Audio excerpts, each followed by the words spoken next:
திருச்சிற்றம்பலம், தில்லையம்பலம், தென்னாட்டுடைய சிவனையை போற்றி, எந்நாட்டவருக்கும் இறைவா போற்றி. அனைவருக்கும் வணக்கம். நாம இன்னைக்கு ஜூன் மாத பலன்களை பத்தி பார்க்க போறோம். ஜூன் மாதத்துல சனி பகவான் ஆட்சி பலம் பெறுகிறார். அதே போல செவ்வாய் ஆட்சி பலம் பெறுகிறார். சுக்கிரன் 12ஆம் தேதி வரைக்கும் ஆட்சி பலம் பெறுகிறார். 14ஆம் தேதிக்கு மேல புதனும் ஆட்சி பலம் பெறுகிறார். ஆட்சி அப்படின்னா தன்னுடைய சொந்த வீட்டுல பலமா இருந்து எல்லாருக்கும் பலனை 100% கொடுக்க போறாங்க அப்படிங்கிற அமைப்பு. சனி பகவான் மட்டும் இந்த மாதம் 29ஆம் தேதி வக்ரமாகிறார். நவம்பர் மாதம் 15ஆம் தேதி வரைக்கும் சனி வக்ர பதிவை நாம அடுத்து வரக்கூடிய வீடியோல பார்க்கலாம். சனி வக்ரம் ஆகிறது அப்படின்னா முன்னோக்கி வருகிறார் அப்படிங்கிறது அமைப்பு. முன்னோக்கி வருகிறார் அப்படிங்கிறது தான் மகர வீட்டுக்கு மறுபடியும் சனி என்ட்ரி ஆக போகிறார். அப்போ ஒவ்வொரு ராசிக்கும் என்ன பண்ணுவார் அப்படிங்கிறத நம்ம முழுமையா பார்க்கலாம். மகர ராசிக்குண்டான ஜூன் மாத பலன்களை பத்தி பார்க்கலாம். மகர ராசிக்கு உங்களுடைய ராசி அதிபதி இந்த மாதம் எண்டிங் மறுபடியும் உங்க ராசிக்குள்ள ஜென்ம சனியாக வரப்போகிறார். அதனால என்னென்ன செய்யணுமோ, ஏன்னா குரு பார்வை அப்படிங்கிறது இந்த மாதம் எண்டிங்க்கு மேல உங்களுக்கு கிடைக்காது.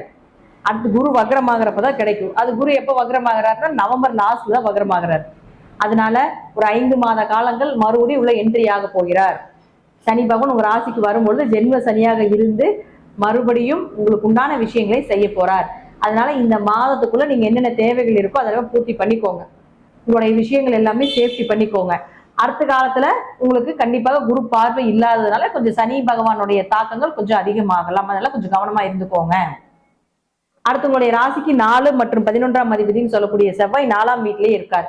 அப்ப 4 4ஆம் வீட்டுல இருந்தா சொத்து பத்துக்கள் சேர்றது, அதே போல ஆரோக்கியம் சிறப்பா இருக்கிறது, உங்களுடைய தேவைகள் பூர்த்தி ஆகிறது, வண்டி வாகன யோகங்கள் பெறுவது, நல்ல லாபத்தை கொடுப்பது, உங்களுடைய ஆசைகள் எல்லாமே நிறைவேறக்கூடிய அமைப்பை ஏற்படுத்தி கொடுப்பார்.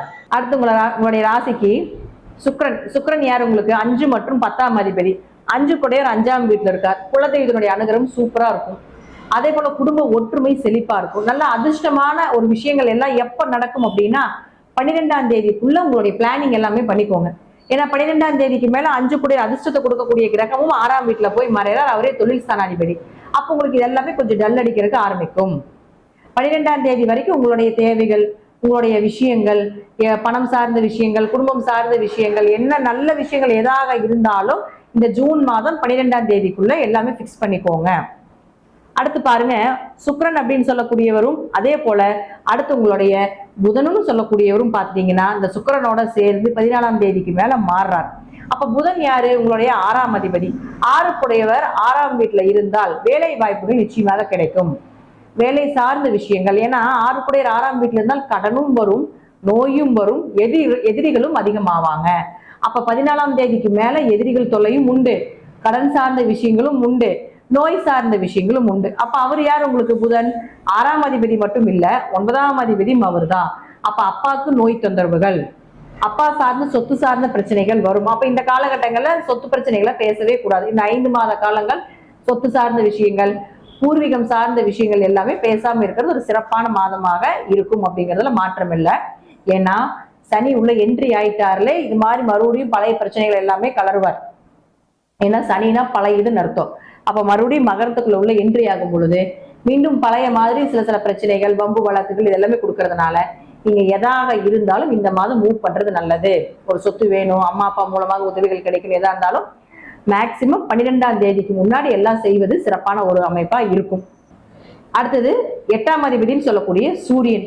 இந்த சூரியன் 5ஆம் வீட்டுல இருக்கிற வரைக்கும் நல்ல யோகத்தை கொடுத்துருக்கும். இப்ப அவரும் 6ஆம் வீட்டுக்கு வரார். ஆனா 6ஆம் வீட்டுக்கு வந்தாலும் 8 கூடையவர் மறையிறது ஒரு யோகம். கெட்டது நடக்காது, கண்டங்கள் விலகும், தேவையில்லாத கெட்ட பேர்கள் வராது, பண வரவு முன்ன பின்ன இருந்தாலும் கூட இது சார்ந்த கெட்ட விஷயங்கள் பெருசா எடுத்து முன்னாடி நிறுத்த மாட்டார் அப்படிங்கறத முற்றிலும் ஒரு உண்மையான விஷயம்.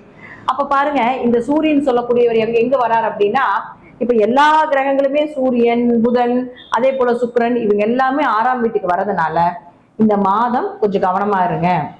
எதை செஞ்சாலும் பலமுறை யோசிச்சு பண்ணுங்க. இது ஒரு எச்சரிக்கை பதிவா கூட வச்சுக்கோங்க. நெகட்டிவா இருக்குன்னு நினைக்க வேண்டாம்.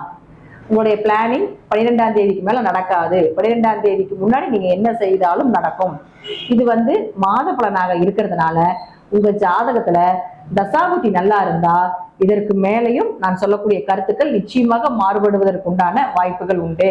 நன்றி. மீண்டும் ஒரு நல்ல பதிவை சந்திக்கலாம். திருச்சிற்றம்பலம், தில்லையம்பலம், ஸ்ரீ நரசிம்ம திருவடிகளே சரணம்.